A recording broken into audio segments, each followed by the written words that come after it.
Welcome to the Terrible Podcast with your hosts from SteelersDepot.com, where you can find all your latest and greatest Steelers news. It's Dave Bryan and Alex Kozora, always lit, talking Steelers. And now, here's Dave and Alex.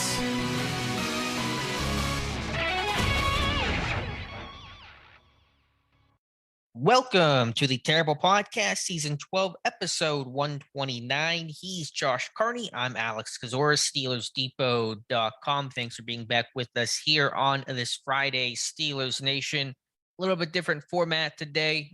Josh filling in here for Dave Bryan, who is off on a little bit of a trip. He'll be back for Tuesday for him and I, but Josh and I wanted to go over the Steelers' big news of the day, the 2022 schedule officially released for Pittsburgh and the entire NFL.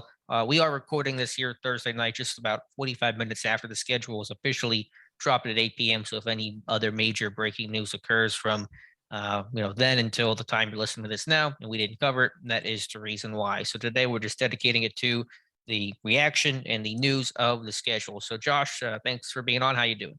I'm doing great. Thank you for having me on. Looking forward to the Steelers going 17-0 this year. Hope springs eternal here in the month of May. Are you a schedule guy? Personally, and I talked about this, Dave, I'm not a big schedule guy. I know some people are, and that's totally cool. There are certainly value in today or in yesterday, but I'm not a big schedule dude. I like looking at it. I don't like predicting like what their record is going to be. I also cannot stand the build up to the 8 o'clock release. Did I see correctly that teams put the actual schedule out before the 8 p.m.? Did I see some teams doing that where they were releasing their schedule like minutes before the NFL Oh, special? really? Okay. I think I saw the Falcons did that, and I'm pretty sure I saw the Jaguars do that. So just this whole build up to it, I can't stand. Like we've had, I think this entire week starting Monday, the NFL was like releasing little tidbits. Like this game is just release the whole schedule. You know, I get it. It's a whole marketing thing. There's a build up to it, but I'm not a big schedule guy. I like to look at it once or twice, think about it a little bit, try and plan on what games we're going to try and get to. And then that's it. I don't look at it until training camp. So yeah, I'm basically the same. And then with all the schedule leaks and the fake schedule leaks, which got a lot of people, including even people in the local Steelers media. Yes. It's just, the one account gained 10,000 followers. And then this afternoon, Thursday afternoon, he's like, yeah, this was all fake. Thank you for buying into it. It's just, it's a mess. Right. But now we know the real schedule. And so we'll go through things. Steelers playing five primetime games this year. But I want to start with actually the preseason schedule here because it's notable for one important reason, or for two. The first game next time we'll see Pittsburgh play in a stadium will be August 13th. That's against Seattle. That's a home game. So it'll be the first preseason game, then followed by at Jacksonville, and then hosting Detroit. So only 3 games this year. Pittsburgh had the Hall of Fame game last year. NFL playing 3 preseason games after going to the 17-game regular season schedule. And so no Carolina to finish out the year, which has become a staple for this team basically as long as I think Kevin Colbert's been GM, maybe a year or two into his tenure running the Pittsburgh Steelers. And so I don't know if Colbert's retirement or stepping down has anything to do with that or what, but usually the Panthers and Steelers have had really close relationships. Of course, David Tepper, the owner of the Panthers, was with Pittsburgh before going to Carolina and buying the team. So one little quirk there is no preseason finale against Carolina. It'll be Detroit instead. Yeah, I've seen some thoughts out there that, they're playing the Panthers later in the year. That's why there's no preseason game against them. But they've played teams in the preseason and then played them in the regular season. Including Carolina, who they've played several times over the years. Yeah, so it's very interesting. And it's kind of sad because that Panthers preseason game, whether it was in Charlotte or in Pittsburgh, was always like the final hurdle to get over to get to the regular season. So it's going to be a little different not seeing that and instead being the Lions. But yeah, it's cool. There's going to be 2 home preseason games. So Steeler fans are going to get a chance to check out the team here twice before the regular season. I do find the at Jacksonville one pretty interesting. It's going to be on a Saturday night. So it's going to be pretty hot down there. So that'll be interesting to see if they can come out of that game relatively healthy in a sense. I got to wonder, and I don't think about it too much, but how does Seattle come to the East Coast for a preseason game? That just seems like an unnecessary trip. That's a great point. I don't think I've ever really seen that. I'd have to look back. Are they playing the AFC East this year, or is that kind of a trial run for long games. I don't know what Seattle's schedule looks like this year. I'm not sure, but that's a long trip for a preseason game. Now we're in the portion of the show where I Google things or Dave Google things while we try to stretch this thing out. Yeah, that would typically be reserved for a regular season. Mileage doesn't really matter there, but to bring a 90-man roster across the country like that for a preseason game seems significant.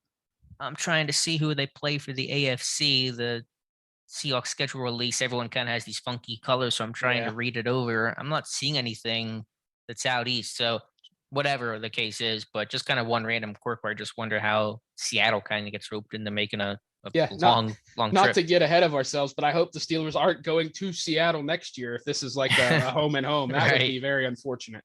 Yeah, so that's the preseason slate against Seattle, Jacksonville, and Detroit. But most importantly, the regular season, Pittsburgh will open up, say it with me, on the road again for the 8th straight season at Cincinnati week 1 for a Sunday afternoon kickoff, 1 p.m.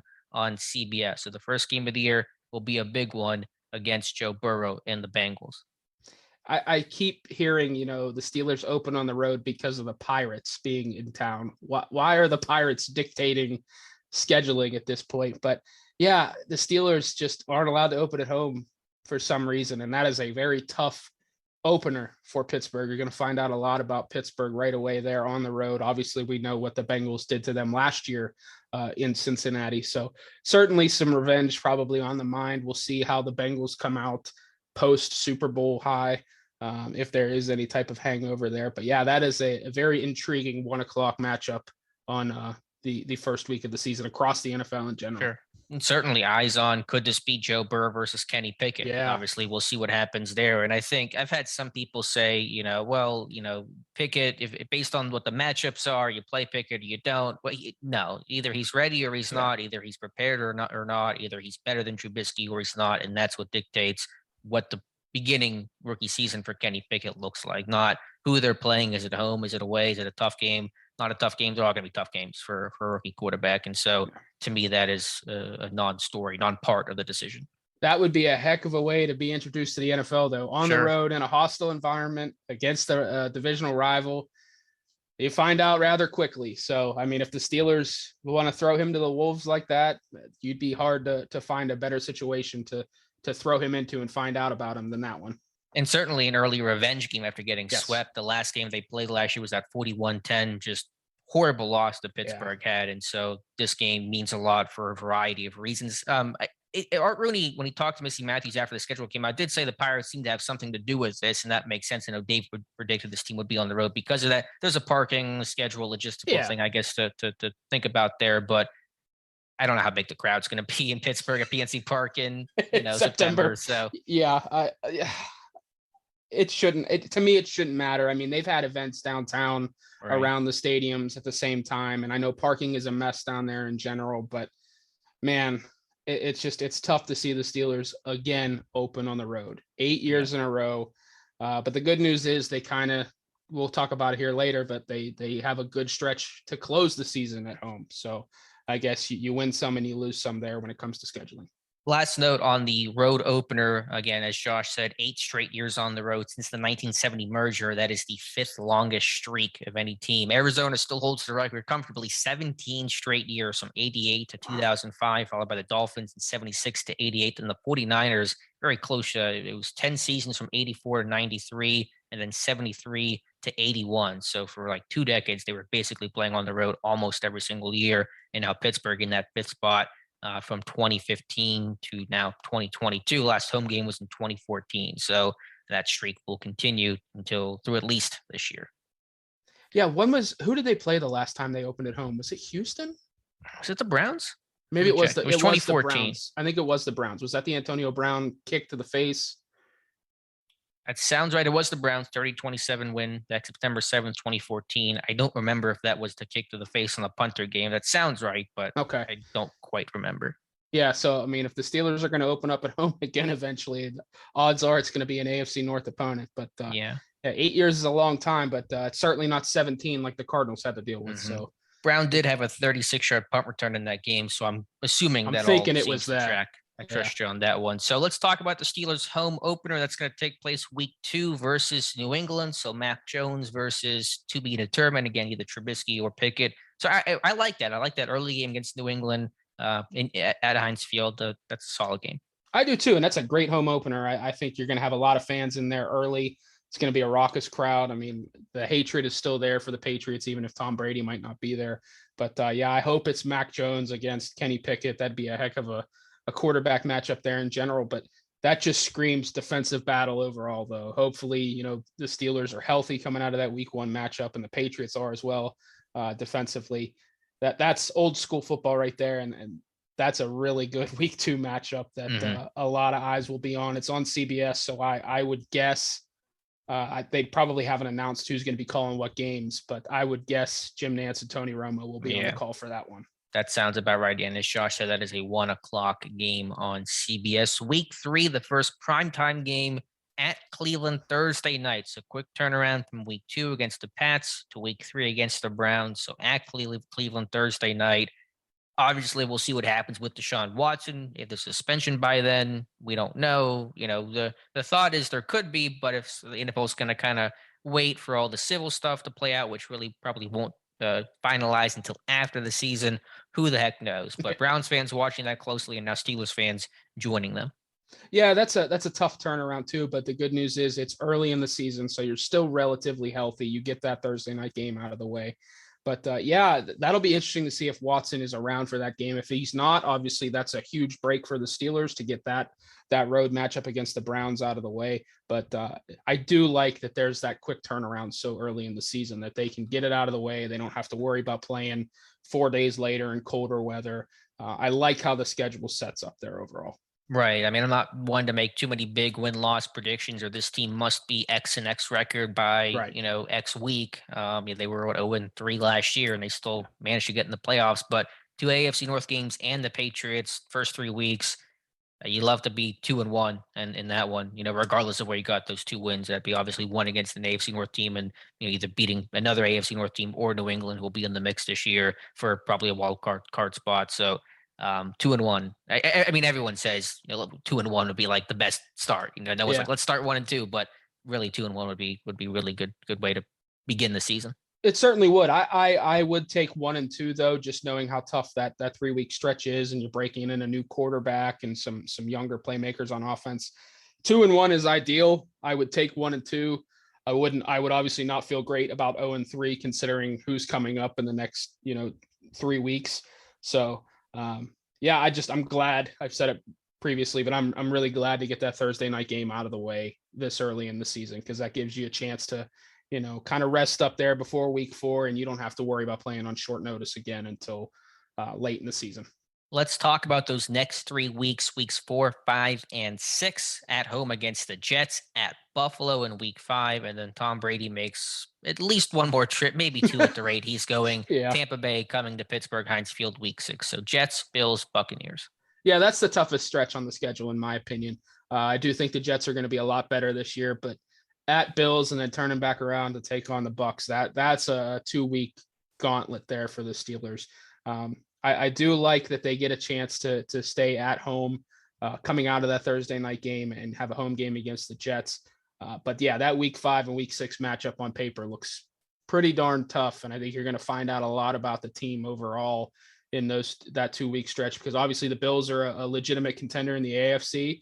And so too are the Buccaneers. Tom Brady is back. I know that they lost some pieces here in the offseason, but still a really good team. We'll see how they are under Todd Bowles with no Bruce Arians. But that 3-week stretch there is what I saw initially jump out for me, and it really raised my eyebrows. Like, okay, that's tough right there. That's going to be that tough stretch where you're going to find out about this team overall.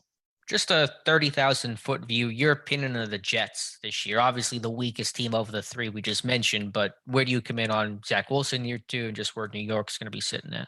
I think they've done a nice job building around him. Obviously, they drafted Breece Hall this year, Garrett Wilson as well. They've gotten him weapons.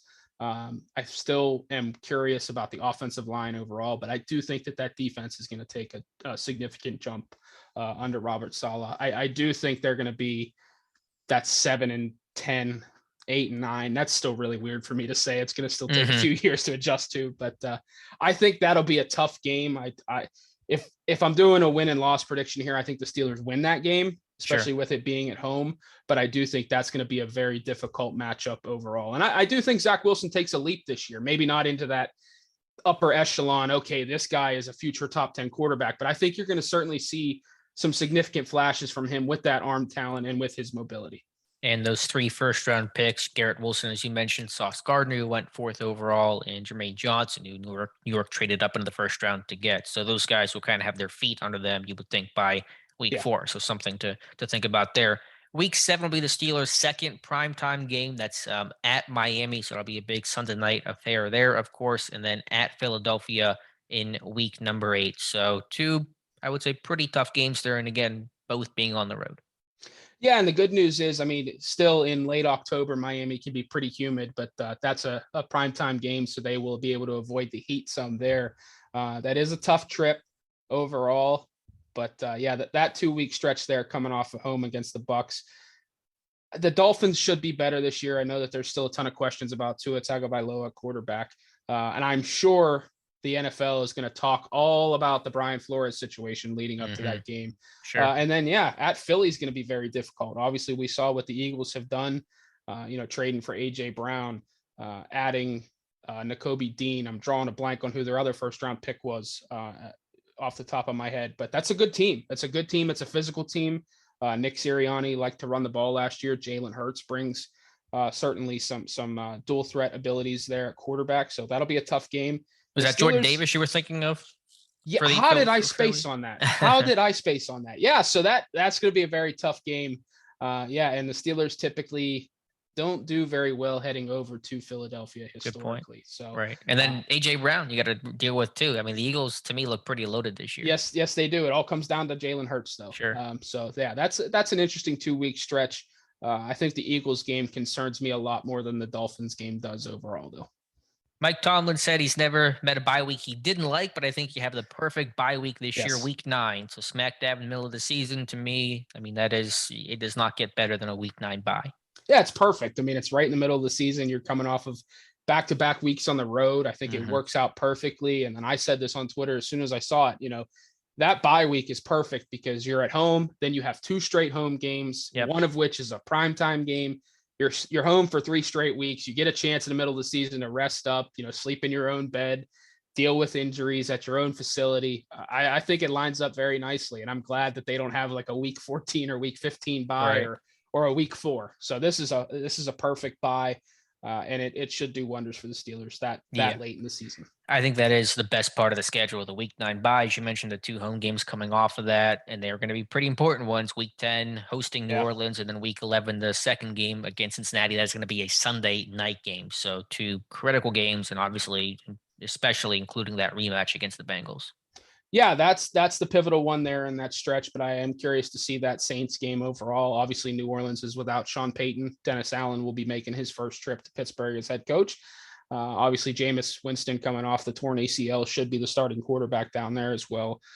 That'll be an interesting game, but that Bengals one is the one that you circle. They come back to Heinz Field. Obviously, the last time they were in Heinz Field, they beat the Steelers. I believe it was 24-10. Pretty much just had their way. Jamar Chase, I still see that touchdown over James Pierre in the left corner of the end zone in my nightmares. So that'll be a big game there. A lot of eyes on that one. I would guess if we don't have Burrow versus Pickett in week 1, we will have Burrow versus Pickett in week 11 on Sunday Night Football at Heinz Field, especially with the bye 2 weeks prior. Yeah, so that's a good point. That'll be very interesting to see that quarterback matchup overall.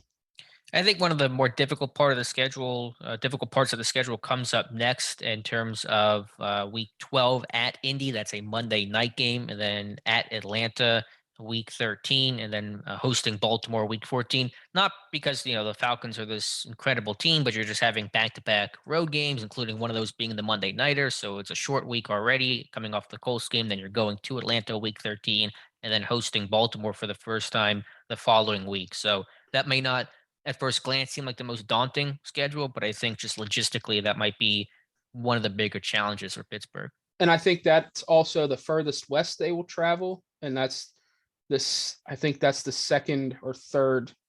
Looking at the schedule here, that's the second trip south that they'll take. So they'll be traveling probably their farthest in 2 weeks with that at Colts and at Falcons there. And then, yeah, turning around and taking on the Ravens at home could be pretty tough. But it's nice to see that trip to at Indy, then you turn around and you have to take on a Falcons team that's probably not going to be very good this year. I think they'll be a physical team. I just don't think they'll be very good. Yeah, I'm also a bit surprised that we're not getting a Ravens matchup until the second week in December. So obviously the NFL did that for a reason. Steelers Ravens is always fantastic. It feels kind of late, doesn't it? It does, but it happened last year. Last year, they didn't play till week 13 That's and then true. week 17. So very similar this year, week 14, week 17, I guess putting some of those potential marquee games that could have a ton of playoff implications and divisional implications there. Again, I will say with Atlanta, you're right. I mean, this team could be facing Desmond Ridder by then for all we know. Mariota getting to that point in the season healthy doesn't seem like that's too likely to happen. But whenever you face an NFC team, you don't play that often on a short week on the road. I could just see that being one of those quote unquote letdown potential Could scenarios. be one of those typical Mike Tomlin coach team. Yeah, that type of reaction. So no, I could see that for sure. I can see the pitfall there. So week 15 at Carolina, you would like to think that's a victory. Who knows who's the starting quarterback by then? Who knows who the head coach will be by then? That role could be out at that moment. But again, the NFL, there are no gimmies, and so you don't want to assume anything.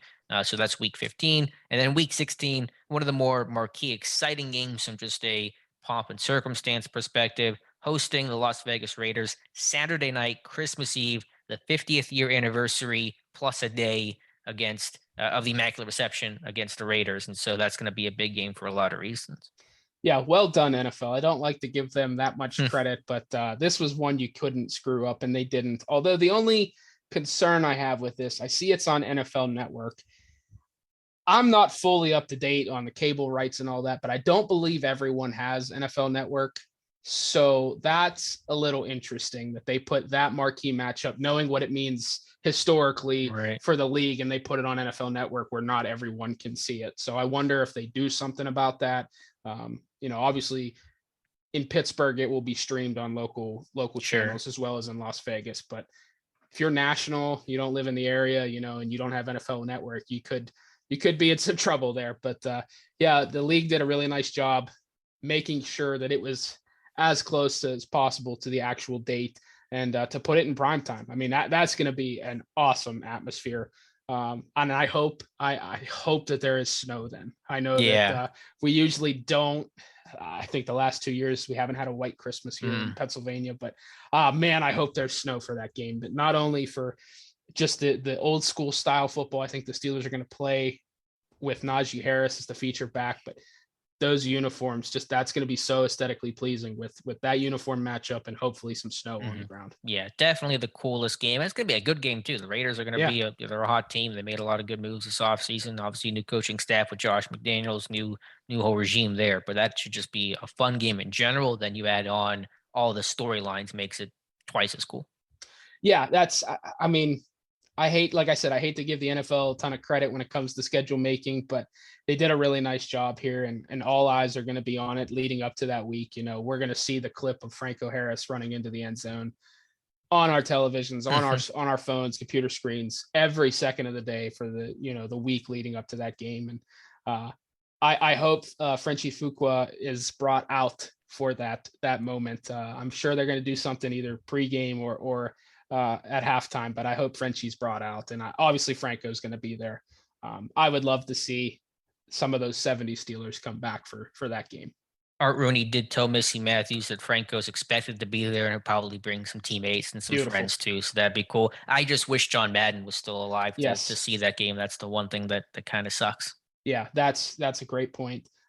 It would have been nice to hear Madden in the booth for that one. That would have been really cool. Just have him make a comeback for a quarter or so. But we'll see who shows up for that one. We'll see what type of ceremony happens, whether it's from the Steelers themselves or from the NFL. But it's going to be a really special game. And I think, like I said, it's going to be a great environment, not only because it's a day removed from the 50th anniversary, but Steelers Raiders. I mean, that rivalry may not matter as much to some of the fans of our generation, but it's still Steelers Raiders in a sense. So that'll be fun. And can Pittsburgh just get a win against the Raiders? Yeah, It feels like when have they last beaten the Raiders? I'm not sure, but if there's a stat out there that if they beat the Raiders in the regular season, they go to the playoffs. So oh, really? Pittsburgh, if you want to go to the playoffs in 2022, beat the Raiders. Yeah, well, they didn't do it last year, and they still went to the playoffs. Oh, that's right. It was last year was the only year, was the first time that it hadn't happened. So, yeah, so it's remarkable. I mean, typically, if the Steelers beat the Raiders, they're in the playoffs, and if they lose, typically they miss the playoffs. But obviously, last year was a bit of an outlier there. So that's a big game. Last two games of the year, equally big, probably even bigger. Week 17 at Baltimore. So that finishes up the series against the Ravens in 2022. And then the season finale hosting Cleveland week 18, to be determined on what time that game will be. They'll be flexing and, all those things to consider. But two AFC North games to close out the year. Obviously, the week 18, everyone plays in their division, but week 17 against Baltimore, similar to last year, could really have those big standings and playoff implications. Yeah, and I would assume at that point we will see Deshaun Watson as the Browns quarterback. I can't imagine the league suspends him for the entire year, and it could get flexed to prime time. That would make 6 if that were to happen. But those 2 weeks, again, no matter what happens leading up to that, they will have playoff implications on the line somehow within the division. That's just how the AFC North is constantly. And it's going to make for great football. I wish that Ravens game week 17 was at home, but I mean, it's not that far of a trip. And then hopefully the Steelers are relatively healthy heading into those final 2 weeks. Yeah, 2 of the last 3 games are at home. 3 of the last 5 are at home as well. So it's hard to complain about that too much. And again, it's hard to complain about travel in general. No teams traveling fewer this year than the Pittsburgh Steelers. They aren't leaving the Eastern time zone. They're traveling like 6,400 miles or so. So, yeah. I mean, it's a pretty light and easy year from a travel perspective. Yeah, I saw some people initially reacting on Twitter. They were upset that there were no 4:15 games.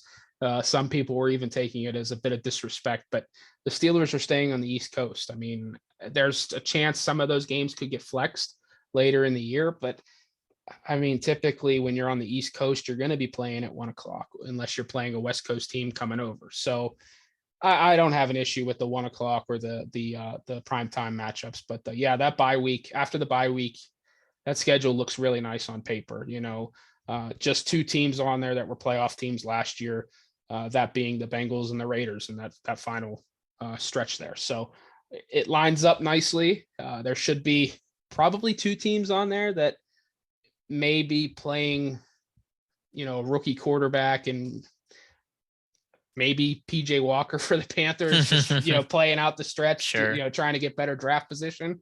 So we'll see. After the bye week, it looks really nice for the Steelers. But again, that's why they play the games. Right. If it was like on paper, Steelers would be 17-0. So. So that is the schedule. Again, I'm not one to hyper analyze the schedule. We're going over it because it is the biggest news of the day. But I think it looks solid. The week 9 bye, no crazy stretches. I mean, the top of the schedule: Bengals, Patriots, Browns. Jets, Bills, Buccaneers, Dolphins, Eagles. Obviously, that has its difficulty to it, but no NFL schedule is easy across the way. There is no easy game in general. They're just easier games maybe compared to other ones. So overall, I'm happy with it. I think the Raiders game, Christmas Eve, is really cool overall. 5 primetime games. So Pittsburgh always getting those marquee primetime slots, even in a year without Ben and some uncertainty about how this team is going to look. So overall, not that I ever complain about it too much, but I think it looks pretty good. Yeah, I like it. I mean, like you said, you don't want to, hyper analyze it, but it looks good on paper. There's nothing you can kind of look at and complain about, like, oh, they're sending them, here, there, and everywhere. Everything looks good. And I'm very, very pleased with where the bye week falls. That's typically where the frustration comes from for Steeler fans the last few years. But I really like where the bye falls, and I really like the way the schedule looks coming out of the bye. To have 3 straight weeks at home, essentially, with the bye week and the 2 home games that late in the season, is great to see on paper. Yeah, I would say the only gripe, and it's a minor one, kind of mentioned earlier, when you play Miami Sunday night and then you go on the road the following week to Philadelphia. Not that it's a huge road trip, but it's still, travel. and then doing the same week 12 to week 13 at Indy Monday night, and then the following week at Atlanta in week 13.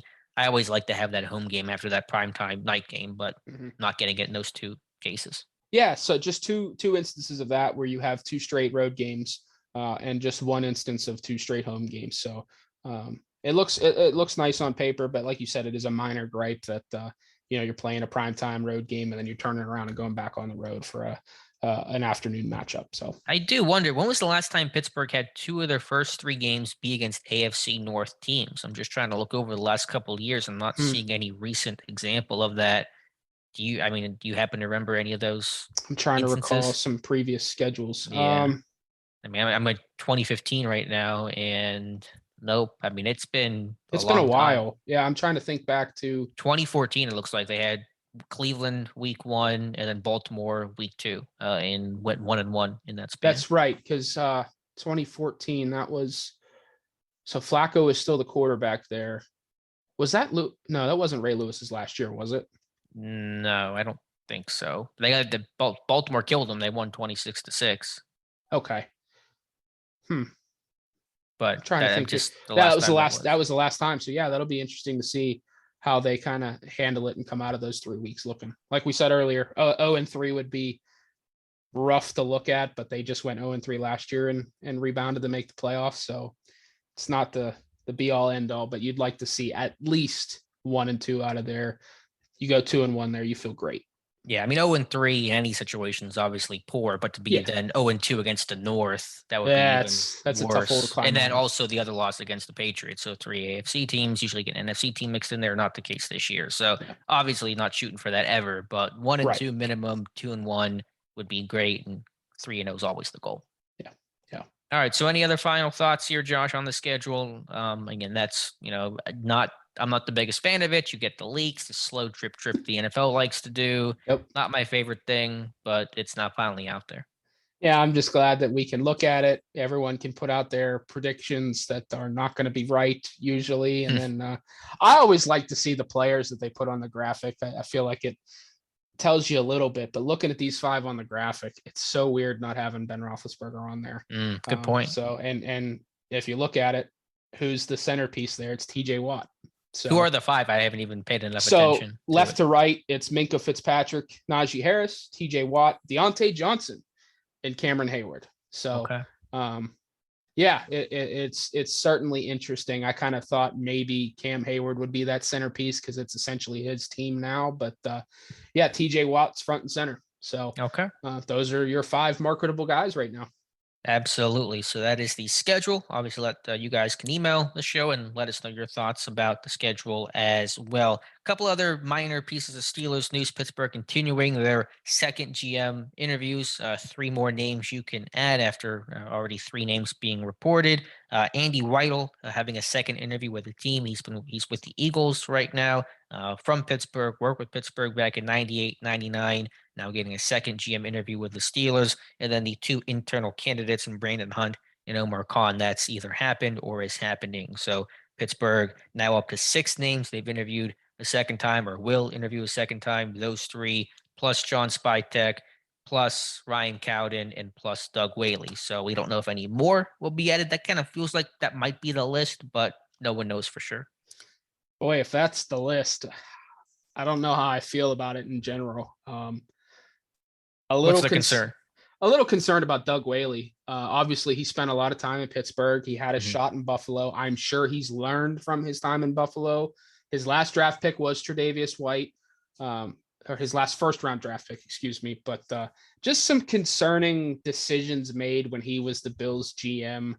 I think he'd be a little more reserved in Pittsburgh, but he's coming in kind of with a black mark against him just based off the way his tenure in Buffalo went. But I'm not surprised by any of the names. I mean, you can see the ties in general. Is it Weidel or Weedle? Have we determined that? I heard Weidel. Weidel. Okay. So, I mean, he's a Pittsburgh area guy. He started his career with the Steelers. So that obviously makes sense. Brandon Hunt, Omar Khan, obviously are internal candidates. That makes sense. Spytek, did he spend time with the Steelers? I have so many GM candidates, their resumes running through my mind. It was him, or was it the Wojciechowski guy? I always get those two mixed up. Let me I think it try was to see if I can. Wojciechowski I because I think think you're right. Spytek was with the Vikings as well. Um, yeah, I don't think Spytek spent time with the Steelers, but I'm trying to read his bio now. I wish they had a list instead of kind of all being yeah, in instead of paragraph reading it. form. It does not look like he was with the Steelers. He's within the Eagles as an intern in '05, then worked with them as a pro scout. Yeah, I think Wojciechowski was the one who was Okay. with Pittsburgh. Okay. Yeah, I mean they all in a sense, maybe aside from Spytek, make sense based off the dot connecting. But it's just I don't know. I think it's just Whaley that's concerning to me, and I think it's because I've seen what he did with Buffalo and kind of put them in that hole until they found Josh Allen. But Right. I'd be willing to give him a chance. I mean, he obviously came up with the Steelers, and there's that clear, obvious connection. He does know how to be a GM in a sense. He knows how to handle some of those day-to-day roles, but it's just it's not comforting knowing that how his tenure ended. But I think out of those 6 names so far, I think Brandon Hunt still should be considered the favorite, even though he interviewed with the Eagles. I think he should still be considered the favorite. And then I think Weidl is right there. I know that that reporter that had Kevin Colbert on kind of took his comments about Andy Weidl a bit out of context. But there's certainly that recommendation and that connection, and he's been in the NFL a very long time. So hopefully we have some news on it here soon. Colbert's contract runs through May 31st. We don't need something right away, like you wrote in your article yesterday. That doesn't mean it has to happen right away. Right. But I think we'll hear something here soon. Yeah, there's no law that says they have to hire a GM by the 31st. Teams obviously fire GMs in most cases, and they're without one for 2 to 3 weeks. And so, and you're in June, so there's no mandate to do that, but it kind of would make the most amount of sense. I'm with you. I think Hunt, Weidl, and this, we're all just guessing here, but those would probably be the front runners. Very similar resumes to Kevin Colbert in terms of being Pittsburgh guys, kind of worked their way up through, scouting and player personnel type roles, and then have ascended the ladder. So I think those guys kind of have the Kevin Colbert resume that Art Rooney may look for with Whaley. I get that. I didn't love the news of the second interview, but he's the only former GM on the list, so it's easier to poke holes in his resume because he's done it before and he was the face. Those picks were his, and the other guys had never been GMs before. And again, as you said, he knows the team. He knows Tom worked with Pittsburgh back in the decade plus ago, and so I think there's some connection there that makes it an easier decision to bring him in for a second interview. And so I think that's probably the driving factor. And I had tweeted out back in March, I thought this team would interview obviously both internal candidates, Kahn and Hunt again, which they have. They would interview 1 to 2 external candidates who have never been GMs before. They're up to 3 right now. And they would interview 1 of the 3 former GMs that they had on that initial list. And that's now Doug Whaley, just to get a different mix of resumes and backgrounds and how would you run the team, different perspectives and people who have kind of different backgrounds, guys that are with the team now, guys who've never been GMs before, and guys who are former GMs. So I think it's honestly a good mix of different people to talk to, assuming this is a finalist type list. And I'd have to look back further too with Whaley, but I think he was GM when the Pagulas first bought the Bills. So I think they were also pushing being aggressive and taking big swings. So that's obviously not going to happen in Pittsburgh if Doug Whaley's the GM. Like, they're going to stay measured. Things aren't going to change that much. They're still going to rely on their scouting staff. They're going to be very measured. They're going to base their picks on character and work ethic and floor, high floor guys. So I guess I have to take a step back with Whaley and think, how will it be different in Pittsburgh if he's the guy? And it will certainly be a lot different because in Buffalo, he had some big free agency spendings that certainly burned out. And again, that was probably a mandate from ownership of like, hey, we want to win now, go get proven guys. And they were aggressive overall in trading picks and wheeling and dealing. And I think he would be much more measured in Pittsburgh because he's got the Rooneys around him. He's got Tomlin. He's got a veteran scouting staff. So it's good to check myself in a sense too, because you can't judge a guy based off of a short time frame overall. These guys, they live and they learn in the role, and I'm sure Whaley is better for it. Right. So we'll see what happens. We'll keep you posted. Don't know exactly if other guys are going to interview, when a decision could get made. Could there even be a third set of interviews? We don't really have answers to that right now, other than knowing that Kevin Colbert's now removed himself from the process, and it's really Art Rooney and Mike Tomlin being part of these second interviews and really being serious about what the vision for the franchise going forward would be. So we'll let you know. Hunt and White are probably the top two guys, and I know that Hunt's been the front runner in my mind and other people's minds for a while, but Kevin Colbert was an outside hire, Mike Tomlin an outside hire. So I don't want to assume they're just going to promote from within, even that is kind of the narrative that gets Yeah. formed around this team from time to time. Yeah, I think there's a better chance where we sit now that there's an outside hire than maybe we felt back in February. Now that the draft is over and we're seeing some more names ascend in a sense in the discussion overall. So yeah, it's always good to remember, like you said, Tomlin was an outside hire. Kevin Colbert was an outside hire from an organization that was kind of struggling at the time, and things turned out to be just fine. So we'll see where the Steelers go. I'm very curious to see if they have any more interviews. I would not be shocked if these 6 are it. Yeah, we will see where it goes here in the coming weeks. All right, Josh, any other Steelers news you want to talk about? I know you haven't finished the report on him, but you're watching Chris Owens, the offensive lineman from Alabama. Any initial thoughts on him as a player, his chances? The Texas A&M game, I think, will show you everything you need to see in terms of his ceiling, but also show you how low the floor is with him as a tackle. You get the full Chris Owens experience in that game. He faced 3 NFL pass rushers in that one, and Michael Clemens, and then obviously 2 Steelers teammates in DeMarvin Leal and Tyree Johnson. So he certainly struggled at times. He's certainly got good length, decent athleticism. He played center, guard, and tackle in his career at Alabama. But there is a lot when it comes to technique that he has to clean up. He tends to lunge when he punches at times, especially against those speed rushers. But he can move well in the run game, and he can move people off a spot. But I think he's better suited to kick back inside and kind of be that swing guy inside, where he can learn center, he can learn guard, kind of be that J.C. Hassenauer or B.J. Finney type. I was going to say Finney because he was a tackle a bit, I think, at Kansas State, and then he obviously kicked inside in the NFL. Yeah, and I believe he's a little bigger than Finney, but I think that's going to be his role if he wants to stick around in Pittsburgh. I don't think he's going to be a tackle because his tape at tackle is pretty hit or miss. But some of his tape from 2020 inside at center and guard is decent overall. Okay, so I mean that's a crowded room though. Interior to try to make your hay, but that might be his path. It sounds like. Yeah, I think he's certainly bottom of the depth chart on the practice squad. Maybe a guy that they move in and out freely throughout the season to make moves where they need to. But yeah, I mean he's got the experience. He comes from a high pedigree program, and like I said, he played all over the line. He's certainly interesting. There's just a lot of work that needs to be done with him.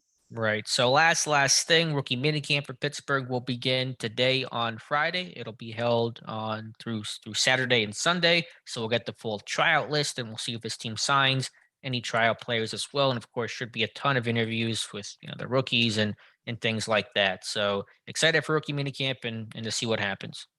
Yeah, we'll see how some of these guys adjust to the NFL system overall. I think obviously the draft pick should be interesting in a sense. I'm curious to see how Kenny Pickett and Chris is it Ola Duncan or Oladokun? How did we determine? Oladokun. Oladokun. Yeah, okay.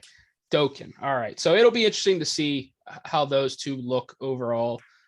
Curious to see some of the undrafted free agent running backs. Obviously, nothing is going to be really determined here. It'll just be interesting to see these guys move around and how they look in a Steelers uniform. And I've got my eyes on some of these camp invites overall. I think that Missouri center is very interesting. And then the South Carolina cornerback, I think is it Carlins Platel? They invited him. He was a Division II transfer to South Carolina and then started all 12 games in the slot last year for the Gamecocks. So he's interesting. He's big, he's physical, but he's got short arms. So we'll see. But he did play in the slot a lot and was a good run defender overall. So we'll see if he takes that rookie minicamp invite and turns it into a contract. Where did he transfer from? What D2 school? Do you remember where he was at?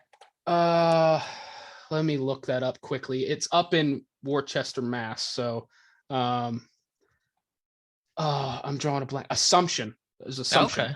That's interesting. Cool story. So he went from Assumption to South Carolina, which is a very interesting jump in competition level. But let me pull up here. So he's 5'11" and 7/8, 194 pounds, had 29.5-inch arms, 72 and 3/4 wingspan, ran a 4.6 and recorded a 37-inch vertical and a 10.2 broad jump at his pro day. So the athletic stuff doesn't stand out overall, but just looking at some of his SEC tape, he played well coming downhill against the run. He was physical in the slot. So we will see. The Steelers can get away with some of that lack of athleticism in the slot because they ask him to play downhill. Sure. So we'll see. But I believe he's one of 5 rookie minicamp invites that are defensive backs right now. So obviously the Steelers didn't add anybody in the draft to that position group. So there's an opportunity there for one of these guys to stick. And the other guy you mentioned, Michael, I think it's Matai from Missouri. He's a transfer as well from Rutgers. Yes. Had a ton of starting experience in his college career. And I think I don't know if he was Pro Football Focus's first team. He was somebody first team all SEC. And so to see that guy be not even obviously undrafted is one thing. He's not a particularly big guy, but to be a tryout guy is interesting. So that's a name that I'm personally wondering if we'll hear about getting signed to the 90-man. Yeah, he was Pro Football Focus, second team All-American. And then he was it looks like 2021 USA Today, all SEC, as well as the Associated Press and PFF. So, okay, so it was AP and PFF first team in 2021. Yes. Yeah, All American, and he's only a tryout guy, and he was smaller. He's like 6'1", but he's not super tiny. 6'1", 290. So, I mean, he's not that small. He was on the Remington Trophy watch list last year, graded as the number 2 center in the 2022 NFL Draft class by PFF. And started 56 consecutive games dating back to 2017 at Rutgers. Something. We'll see. Interesting. We'll see. Very interesting. But my overall goals for rookie minicamp, will guys sign contracts? I'm sure some of the rookie class will. A lot of them around the league already are. I know Drake London just signed or earlier on Thursday night.